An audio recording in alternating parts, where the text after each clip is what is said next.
Bonjour, bienvenue les amis turfistes sur la chaîne YouTube Nico Quintet Prono. On se retrouve pour la dernière minute de ce Quintet Plus de ce samedi 2 décembre à Vincennes. On enchaîne les quintets en ce début du mois de décembre en espérant que l'on puisse être plus heureux que ce vendredi soir où on est passé complètement à travers. Donc là, ce samedi 2 décembre, je vous ai fait une vidéo hier avec mon pronostic. Vous pouvez la retrouver sur la chaîne. Et comme d'habitude, là, 2-3 heures avant le début de la course, on va aller voir ce que ça donne au niveau des cotes et des masses d'enjeux qui ont été misées sur cette course-là. Donc, on va sur le site du PMU.fr. Ensuite, dans les paris épiques, je ne prends pas les paris en ligne, mais je prends paris hippiques en point de vente, parce que les mises sont nettement plus importantes et c'est là qu'on a les meilleures références sur les mises. On sélectionne la course du Quintet Plus. Et c'est parti, donc dans ce prix Saint-Georges de Didonne, des chevaux. Donc ça s'adresse, pour rappel, à des chevaux de 6, 7 et 8 ans qui n'ont pas gagné 281 000 euros avec un recul de 25 mètres à 131 000 euros. Je trouvais hier que c'était à la fois déséquilibré au niveau des gains et que c'était à la fois déséquilibré, ça vous le constatez de vous-même, en termes de chevaux à chaque poteau, puisqu'ils ne sont que 5 à s'élancer au poteau initial contre 10 qui sont au 25 mètres. Ensuite, alors qu'est-ce qu'on voit tout de suite? Le grand favori attendu, avec en plus JMB. On a un cheval qui va faire l'unanimité et en plus il est drivé par JMB, entraîné par JMB. Tout de suite, on voit qu'il est couru d'avance à 3 contre 1. Et ensuite, il y a 2 chevaux, je crois, qui l'encadrent au niveau des numéros, qui sont en dessous des 10 contre 1. C'est le 5 Esmer Smart et le 7 Edic Gemma. Bon, on a la réponse avec le 5 Esmer Smart, le tandem Henri Abrivard dont j'ai fait l'impasse dans mon jeu, est très joué. C'est pas illogique à la gagne que le 5 soit très joué. Et je vous avais dit hier, il était sur, je crois, 12 courses de mémoire sur 25 avec 12 victoires. Voilà, 12 courses dans les 5 premiers sur 25 dernières courses. Le reste, c'est que des distancements, mais c'est aussi que des victoires. Donc, ça va être un peu le tout ou rien, sachant qu'il découvre la corde à gauche, il découvre Vincennes, il découvre la grande piste. Mais c'est pas n'importe qui en termes, et le cheval a l'air d'avoir évolué favorablement. Donc, après ces 2 chevaux-là qui suivent le favori, on a une poignée quand même de chevaux qui sont en dessous de la barre des 20 contre 1 et même tout de suite au-dessus de 10, avec dans l'ordre du programme le 2 Unadora qui part en tête. Ensuite on va au 10 Guinness, au 11 Eradames, au 12 Ghostbuster, au 13 Haribo du Loisir. Voilà. Et ensuite on passe tout de suite au-dessus des 20 contre 1, tout juste avec Gaïa d'Ocagne, avec un autre profil également, Hannibal Tuileries. On a une première tendance ici avec Hannibal Tuileries, Emoji Rouge, Ferré, tout le monde s'en méfie. Tout le monde s'en méfie, sinon on aurait 50-60 contre 1 comme annoncé dans le turf. Donc, moi je l'ai mis dans mon prono, mais j'aime pas trop aller contre l'entraîneur parce que là en plus c'est lui qui se met au sulky. Donc il va faire une sage course d'attente et j'ai bien peur qu'il ne vienne que ramasser les morts, mais à la 6, 7, 8e place, sans prétention.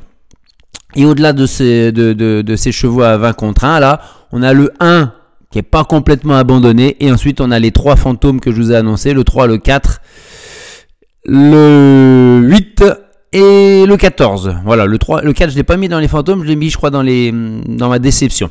Donc, ça fait qu'en gros, on a 4 chevaux, plus Ortino 5. Il nous reste 10 chevaux. Bon, moi, j'ai écarté le 5 et j'ai écarté également qui je n'ai pas joué. Le 1, je crois. Voilà. Alors, allons voir maintenant un peu plus précisément dans les mises. Donc, on va chercher ici les plus joués. Alors ici, je vous ai jamais montré, mais les rapports probables, c'est intéressant également. Vous avez les mises éventuelles en simple placé. Voilà, c'est le simple placé ici pour 1 euro. Vous voyez que Hymne du Gers, il fera quand même 1,60 à 1,90 dans l'état actuel des mises. Tandis que les 2 autres favoris, Esmer Smart, regardez, 2,80, 4,10. Et tandis que Edic Gemma, lui, c'est 2,20, 3,10. Ça montre tout de suite qu'il y a beaucoup plus d'argent à la gagne qu'à la place et ça va nous être confirmé de suite. Vous pouvez faire la même chose avec les couplets.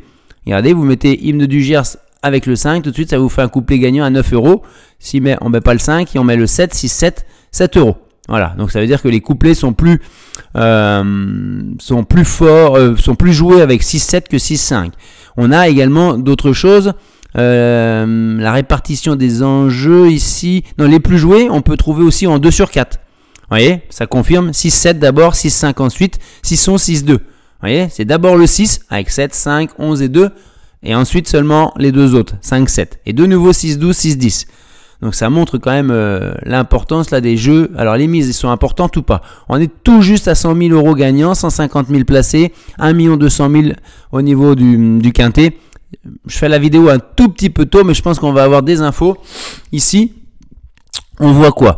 Le 6, ça confirme donc forcément que les mises sont très importantes. Il est quasiment 3 fois plus joué à la gagne que son poursuivant, le 5 Esmer Smart et le 7 Edic Gemma. Par contre, qu'est-ce que l'on voit tout de suite? C'est que le 6, le 5, il est quasiment aussi joué à la gagne qu'à la place. Ça, c'est pas étonnant quand on a un profil comme celui du 5 Esmer Smart. Mais par contre, on a le 7 Edic Gemma qui est 2 fois plus joué à la place qu'à la gagne. Habituellement, le rapport, il n'est pas autant. Hein. Regardez là le rapport qu'il y a si on regarde pour le 6, on a un rapport de 25 468 divisé par 33 000. Vous voyez, ça représente 77%. Ou inversement, 33 000 divisé par 25 500, on fait 1,3. On a 1,3 fois les mises gagnantes en jeu simple placé. Là, on ne les a pas du tout dans le 5. Et chez Edic Gemma, on a 16 600 divisé par 8 900. On a quasiment presque 2 fois plus de mises à la place qu'à la gagne. Voilà. Ensuite, est-ce qu'on a d'autres informations? Si on fait ici en jeu simple placé, au lieu d'avoir l'ordre en gagnant, on a 6, 5, 7, 12, 11, 2. Ici, on a 6, 7, 12, 11, 2, 5. Regardez le 5 comme il s'écroule énormément en simple placé. Hein, au profit du 7 entre autres. Hein. C'est le seul changement. Sinon, 6, 7, 12, 11, 2.